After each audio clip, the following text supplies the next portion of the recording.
하나님의 말씀은 빌립보서 2장 12절에서 18절의 말씀입니다. 김영애 선교사님께서 말씀 전해주시겠습니다. 남아공에서 사역하시고 고신 파송이시며 교회 건축과 신학교 사역을 하십니다. 할렐루야, 환영합니다. 선교사님. 저는 남아공 김영애 선교사입니다. 1987년도에 지금의 KPM, 그때 당시에는 고신 종회선교부 소속으로 그렇게 남편 김은교 선교사와 선교사로 파송을 받았습니다. 그때 당시에 제 남편인 김은교 선교사는요, 고신대학 신학과 교수였고 아내와 사별을 하고 4명의 자녀가 있는 저하고는 나이가 19년이 차이 나는 그런 분이었고요. 저는 그때 당시 대학생이었습니다. 저보고 왜 이런 결혼을 했느냐고 묻는 사람이 참 많습니다만 저는 안 믿는 가정에서 태어났고요. 아주 유복하고 부모님들이 사랑이 많으셨고 굉장히 좋은 환경에서 자랐습니다. 그렇지만 예수 믿는 사람이라고는 저희 친척 가운데 단 한 사람도 찾아볼 수가 없었습니다. 대학을 들어가서 이제 결혼을 생각하게 되었을 나이에 불신자하고 결혼할 수밖에 없는 그런 환경이었습니다.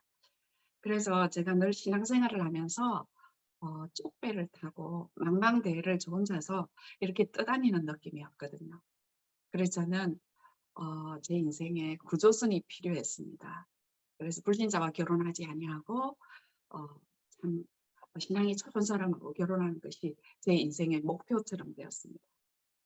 제가 비록 나이가 19살이 차이가 나고 한국말로 홀압이라고 그러죠.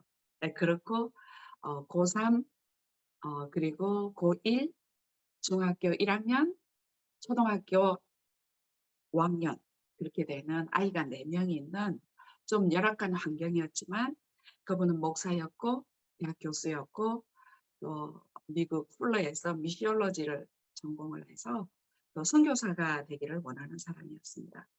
저는 이 사람과 일생을 함께 하면은 제 인생이 구조선을 탄 것처럼 순탄하게 살아갈 것이라고 생각하고 어려움 끝에 그 구조선에 승선을 했습니다. 그런데 이 구조선에 올라보니까 사실은 구조선이 아니었고 해적선이었습니다. 정말 그 해적선 위에 제가 한 서열이 2위 정도는 되어야 되지 않겠습니까? 근데 제 서열이 6위였습니다. 이때를 제 선교사 인생의 제 1막이라고 부르고 싶은데요. 제가 그 구조선이라고 생각한 그 배를 타고 선교지에서 살았던 세월은 정말 야곱이 애굽왕 앞에서 이렇게 고백을 하지요. 험한 세월을 살았나이다라고 그렇게 고백하는 것처럼 정말 그 야곱의 고백이 저의 고백이었습니다. 참 힘든 세월이었습니다. 그 세월을 살아내다가 26년 후에 2013년 12월 3일에 제 남편 김영규 선교사의 정년이 되어서 KPM에서 은퇴를 하게 되었습니다. 은퇴를 하고 저는 2013년 12월 4일 딱 하루 은퇴하고 다시 지금의 더 좋은 세상, 그때 당시에는 김영애 선교사 후원교회 협의회라는 이름으로 장은 한빛교회 윤희국 목사님께서 다시 저를 선교사로 홀로 파송을 했습니다.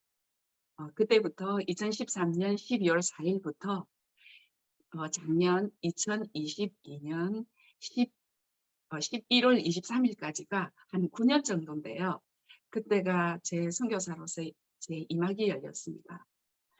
이 선교사로서 혼자 이렇게 선교사로서 살아가는 동안에 그 9년의 기간은 정말 제가 하나님 앞에서 어떤 기적을 체험하는 9년이었고요. 그와 동시에 제 인생에 있어서 가장 험난한 고난이 있는 시기이기도 했습니다.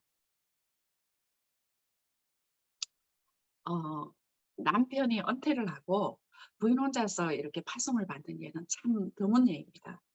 더군다나 저는 고신의 KPM 선교사로 있었기 때문에 대부분 후원교회들이 부산에 있는 고신교회였습니다. 제가 남편이 은퇴를 하고 저 혼자서 이렇게 파송을 받았을 때는 KPM 선교사로 있을 때보다 한 50% 정도의 후원금으로 다시 이제 선교사의 삶을 시작을 했는데요. 그것이 힘은 들었지만 그것이 가장 힘든 일은 아니었습니다.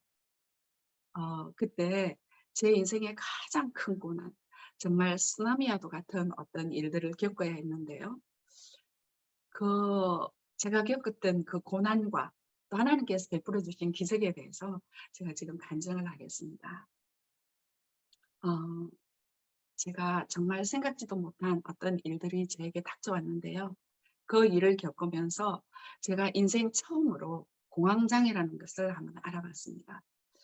밤에 자다가 일어났는데 숨이 쉬어지지 않고 갑자기 심장이 두근두근하는 소리가 제 귀에 들리기 시작했습니다. 정말 공포스러웠습니다. 불면증으로 시달렸는데요.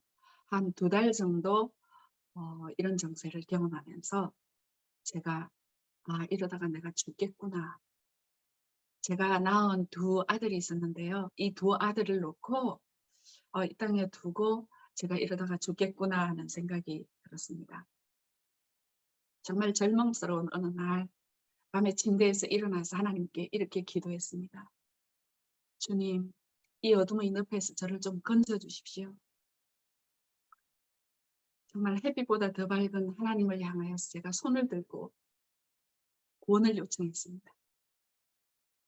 하나님 이 늪에서 건져 주시면, 그리고 건져 주셔서 푸른 초장 맑은 물가로 저를 인도해 주시면 제가 제 인생의 유다를 날마다 묵상하며 '왜 그랬을까? 어떻게 내인데 이런 일이 일어났지? 왜?' 하고 날마다 풀리지 않는 의문을 묵상하는 일을 그만두겠습니다. 저는 이 고난 때문에 나도 모르는 사이에 내 인생의 유다가 한 일들을 가슴에 끌어안고 '어떻게 내게 이런 일이 일어났지? 어떻게 그럴 수가 있지?' 하는 그 일을 묵상하면서 살았습니다. 그러면서 점점 제가 헤어나올 수 없는 늪 속으로 들어가고 있다는 것을 깨달았습니다. 정말 태양같이 젊은 어 인생 20대 중반부부터 그때까지 정말 광야 생활과 같은 그 삶 속에 일어난 그 고통을 뛰어넘는 시간, 그것이 제게 필요했습니다. 정말 그 기도를 한 그날 주님께서 저를 그 늪에서 건져주기 시작하셨습니다. 그 유다의 배신을 묵상한 것이 아니고 하나님의 말씀을 묵상하면서 점점 제 본연의 모습으로 돌아오기 시작했습니다. 그러면서 하나님께서는 정말 주 본교회도 없었고 사실은 주 파송 단체도 어 저밖에 없는 그런 곳에서 제가 아주 열악한 선교사였지만 정말 기적과도 같이 그 9년 동안 6개의 교회를 건축하게 되었습니다. 그리고 7개의 유치원을 건축을 했는데요. 이 6개의 교회를 건축하는 동안 단 한 번도 한국에 나가서 모금을 한 적이 없습니다. 7개의 유치원도 마찬가지였고요. 정말 하나님께서 열방 가운데 준비된 사람들을 만나게 해 주시고 또 그 일들을 통하여서 교회를 지어가기 시작하셨는데요. 또 교회 건축원금이 많이 온 것이 아니고 저희 그동안의 현지 교회들이 정말 건축하기를 원했고 또 기도하면서 어 준비는 했지만 너무도 가난한 흑인 성도님들, 어 헌금을 해도 주일 되면 정말 이렇게 동전 몇 개씩 헌금하는 그런 분들이었습니다. 그런데 건축을 하기를 원했고 건축을 시작했을 때에는 정말 기적이 일어났습니다. 그 교회를 제대로 건축했는데요. 아주 한 1억 이상 다 넘게 건축을 했지만 60% 이상이 현지 교회 성도님들에 의한 헌금으로 지어지기 시작했습니다. 예를 들면 우리 현지 교회 목사님 사모님이 그 구청에 근무를 했는데요. 이 건축원금이 모자라니까 자기가 은퇴를 하고 그 은퇴의 50%를 건축원금으로 내어 놓았습니다. 그리고 교인들이 날마다 건축원금을 하기 시작했습니다. 나는 벽돌 1 장, 벽돌 2 장, 시멘트 1 포대 이런 식으로요. 그래서 6개의 교회가 참 순조롭게 지어지는 가운데에 한 번은 제가 죽을 고비도 넘겼습니다만 그것은 간증하지 않겠습니다. 그리고 유치원이 7개가 지어졌습니다. 그 이전에도 유치원 몇 개가 있었고요. 이렇게 지어지는 동안에 제 친구가 저인데 이렇게 물었습니다. 영애야, 혹시 너에게 병 고치는 은사가 있니? 하고 물었습니다. 그래서 제가 웃으면서 병 고치는 은사는 없지. 혹시 너 내가 모르는 카리스마가 있니? 역시 없습니다. 아무것도 없는 저는 굉장히 평범하고 지극히 다른 사람들이 볼 때에 참 순탄하게 사는 사람이구나 이렇게 할 만큼 밝은 사람입니다. 그래서 제 친구가 그렇게 물어보는 배경에는 이 흑인들하고 함께 60% 이상의 건축원금이 나오면서 순조롭게 교회를 지어간다는 것은 있을래야 있을 수 없는 일들이 일어나고 있었기 때문입니다.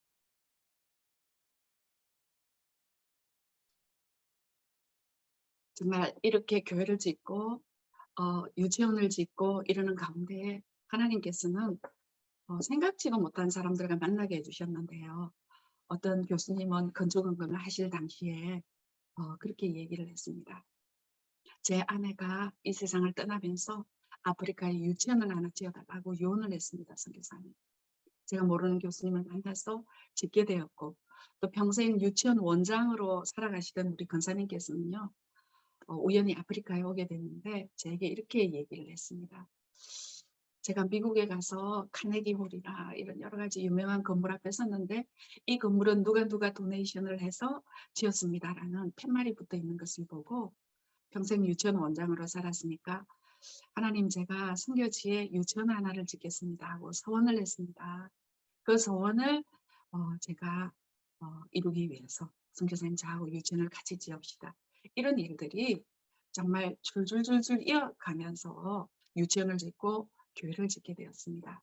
정말 힘이 없고 아무런 배경이 없는 선교사에게 하나님께서 주시는 선물과도 같은 일이 일어났습니다. 그런데 그 9년의 세월이거든요. 제가 말하는 제 인생 제2막 그러니까 2013년 12월 4일부터 2022년 11월 23일 김영규 선교사가 하나님의 부르심을 받고 소천을 했습니다. 그러니까 작년인데 얼마 안 되었죠. 한 달 얼마밖에 안 되었는데요. 제가 그 일 때문에 한국에 나와 있습니다. 그 9년의 세월 동안에 3분의 1을 그렇게 보내고 나머지 3분의 1은 여러분들이 알다시피 저희들이 유례없는 코로나 시대를 맞이하지 않았습니까? 팬데믹. 이 팬데믹의 시간은요. 남아공은 정말 여러분들이 상상하지도 못할 만큼 공포스러웠습니다. 남아공의 코로나는 어땠느냐면요. 코로나가 이렇게 생겼는데 국가 폐쇄령이 내렸습니다. 국가 전체가 셧다운이 된 것입니다. 그러면서 뉴스를 보는데요. 흑인들이 폭동을 일으킬까 봐서 군대를 풀었습니다. 전쟁이 일어나면 나올 법한 탱크들이 시내에 깔리기 시작했고 군인들이 나와서 통제를 하기 시작했습니다. 정말 이 광경은 너무도 공포스러웠고 무서웠습니다.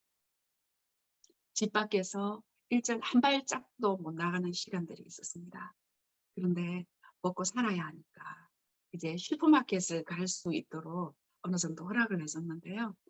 슈퍼마켓 앞에 가면은 많은 사람들이 줄을 서 있습니다. 몇 명 이상 못 들어가게 했거든요. 그래서 줄을 서서 제 차례가 되어서 들어가면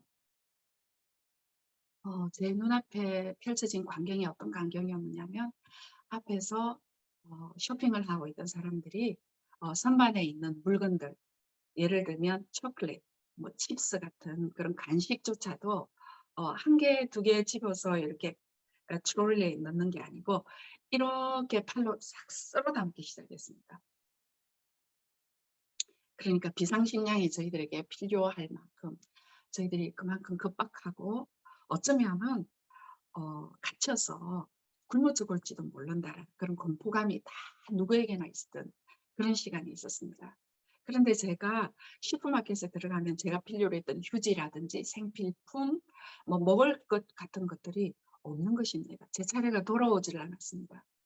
제 아들하고 같이 슈퍼마켓에 갔다가 이렇게 살 것이 없나 하고 돌아보면 뭐 모기약이라든지 제게 당장 필요 없는 것들만 이렇게 슈퍼마켓 선반에 남아 있는 것을 보고 제가 슈퍼마켓을 나오면서 저도 모르게 제 눈에서 눈물이 운동화에 뚝뚝 떨어졌습니다.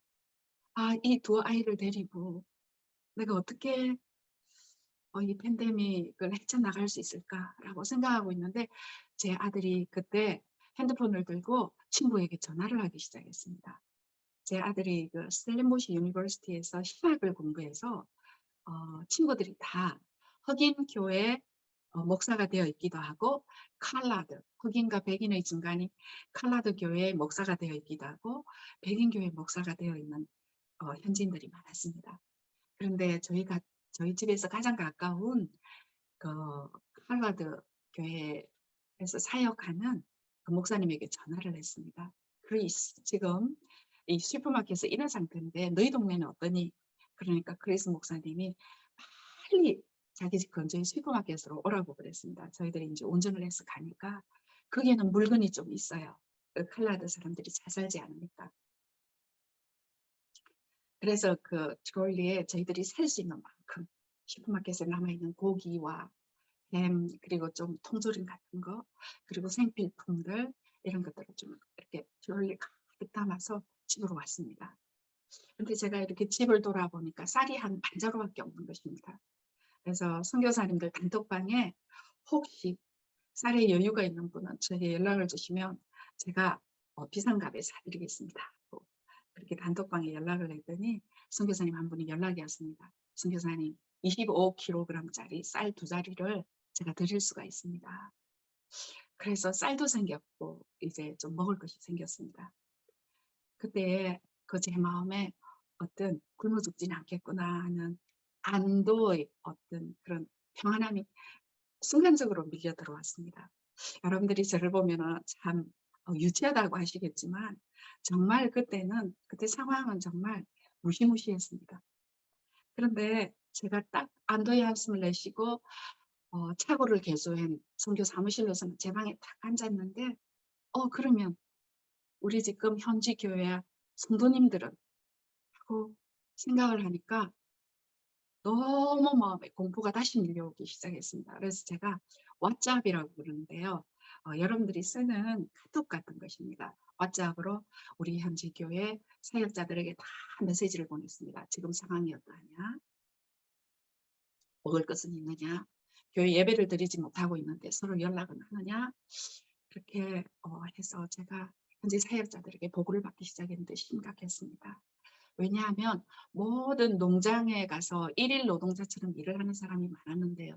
모든 농장이 문을 닫았습니다. 식당에서 일을 하는 사람들이 있었는데 모든 식당이 문을 다 닫았습니다. 뭐 맥도날드 할 것 없이 패스트푸드점까지 문을 다 닫았습니다. 심각한 상황이었습니다. 사람들이 다 일자리를 잃었고요. 또 하루 벌어서 하루 먹는 사람들이 이제 먹을 것을 걱정해야 되는 그런 상황이었습니다. 그래서 제가 남아있는 돈을 계산을 하고 그래서 이 상황을 어떻게 우리 현지인 선교사님, 우리 현지 교인들하고 넘어갈 수 있을까를 생각해 봤는데 그때 당시에는 제가 차를 가지고 식량을 싣고 흑인 마을에 들어갈 수가 없었습니다. 다 통제를 하고 있었거든요. 더군다나 제가 식량을 싣고 흑인 마을에 들어가면 거의 제 목숨을 내놓아야 되겠죠. 아마 차량도 강탈을 하고 다 이렇게 뺏길 수밖에 없는 그런 상황이었는데 방법이 하나 생겼습니다. 백방으로 알아보니까 그 바울처라고 그러죠. 제가 바울처를 이렇게 만들어서 우리 흑인 사역자들에게 이렇게 주면 그 바울처를 가지고 그 흑인들이 사는 지역의 슈퍼마켓 곡물들을 파는 그 곡물 농협 같은 데 가면 밀리밀이라고 그러는데요. 10kg짜리 밀리밀과 쌀등을 살 수가 있었습니다. 그래서 우리 그 사역자들이 1번부터 시작해서 가장 다급한 사람부터 시작해서 리스트를 적고 몇 자루가 필요한지 보고를 받고 그때부터 바우처를 주고 나누기 시작했습니다. 어떤 식으로 나누었느냐 하면요. 그때 남아공 상황은 밀리밀을 한 50푸대를 이렇게 차에 싣고 우리 현지인 목사님하고 우리 성도님 한 분하고 마스크를 끼고 우리 성도님 집 앞에 가서 몇 시까지 집 앞에 나와 있으라. 그렇게 이제 문자를 보내고 그러면은 차에서 내려가지고 보는 순간 다시 집 안으로 들어가라고 그럽니다. 자기들이 밀리미 10kg짜리를 이렇게 집 앞으로 이렇게 놓고 다시 차를 탑니다. 그러면은 집 안에서 나와서 10kg짜리 밀리미를 들고 사진을 목사님이 찍었어요. 1번 크리스티나 집에 밀리미 10kg를 줬다라는 또 표시를 합니다. 그러면서 나누는데 서로가 만날 수가 없었기 때문에 정말 밀리미를 받아서 너무 고맙다고 인사를 하면서 눈에 눈물을 흘리면서 동영상을 보내왔는데 서로 손을 흔들면서 감사하다는 인사를 하면서 헤어집니다. 그리고 그 다음 집에 가서 그런 식으로 나누기 시작했습니다. 그러나 저에게 남아있는 헌금이라는 것은 얼마 없었거든요. 그래서 제가 이 광경들을 페이스북에 올리기 시작했습니다. 함께 열방 가운데 있는 하나님의 사람들이 아프리카의 한 모퉁이에 있는 사람들을 섬겨주기를 원한다고 처음으로 페이스북을 통해서 모금을 하기 시작했습니다. 그런데 정말 제가 작년 11월 23일 날 나올 때까지 약 한 3년간인데요. 이 식량 나눔을 하는 지역은 어마어마했습니다. 한 20개의 교회를요. 20개의 지역을 나누기 시작했는데 저희 성도님들하고 그 마을 주민들하고 그렇게 10kg짜리 밀리밀과 쌀과 감자, 당근 같은 것들을요. 나누었는데 그 샘의 물이 마르지 아니하였습니다. 정말 상상할 수 없는 곳에서 헌금이 들어오기 시작했습니다. 선교사님, 제가 500만 원을 붙이겠습니다. 식량 나눔을 해주십시오. 그래서 식량 나눔을 3년 동안 했고요. 또 한 지역에서는 무료 급식소를 열었습니다. 그래서 아이들에게 무료 급식을 시작했습니다. 일주일에 2번. 또 아울러서 제가 화요일 날이 되면은요. 남아공은 우리 마을에 쓰레기를 수거해가는 날입니다. 일주일에 한 번 오는데 큰 통이 있어요. 큰 통을 일주일 안에 쓰레기를 분리하지 않고 다 이렇게 넣는데요. 그 쓰레기통을 한 쭉 넣어가지고 사람들이 그 쓰레기통 안에 남아있는 음식들을 꺼내 먹는 장면을 제가 보았습니다. 코로나 시기였고요. 잘못하면 코로나에 걸려서 죽을 수도 있는 그런데도 불구하고 먹을 것이 없어서 사람들이 쓰레기통을 뒤지는 모습을 보았습니다. 그래서 그때부터는 그 슈퍼마켓 베이커리 코너에서 큰 식빵을 제가 일주일에 한 번이라도 이 사람들에게 빵을 나누리라고 빵을 나누기 시작했습니다. 이 일도 3년 동안 마르지 않았습니다.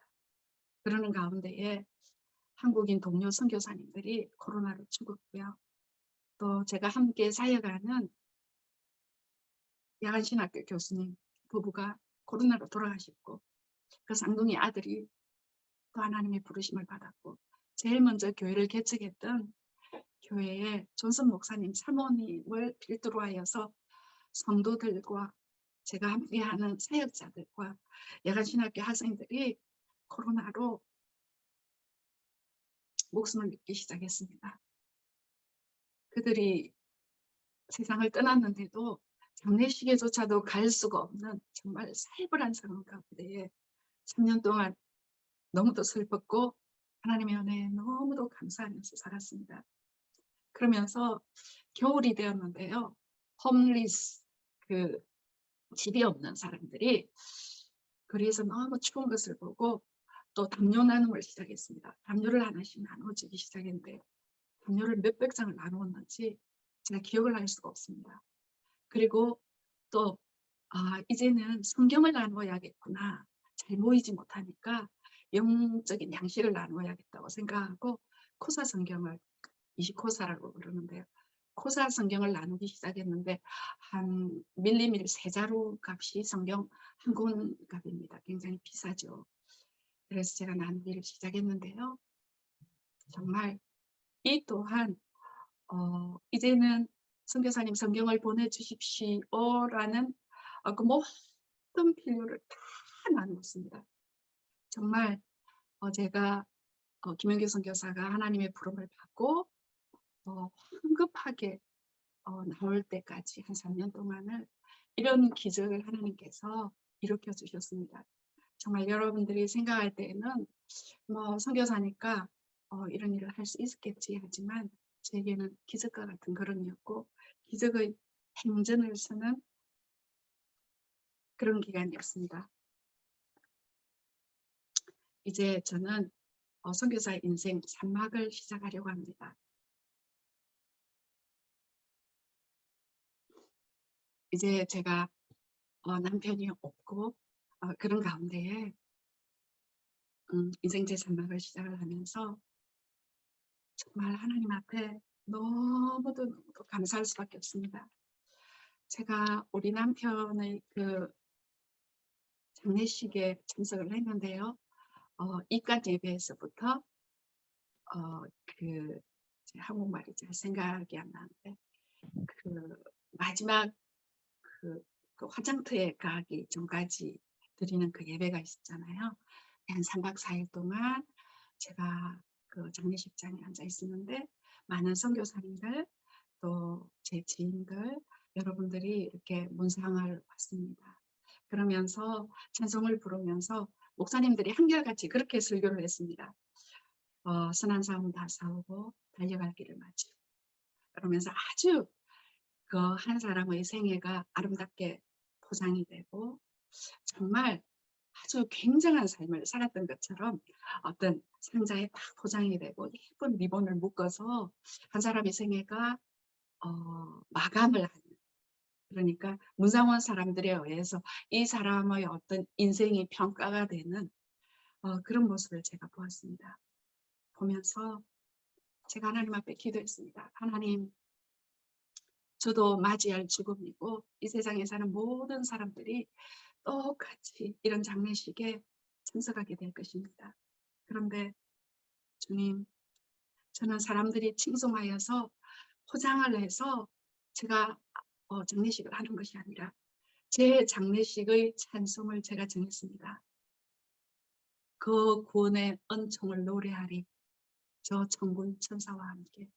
사람들이 포장해주고 칭송해주는 그런 장례식이 아니라 정말 나의 일생 모두를 통틀어서 하나님 앞에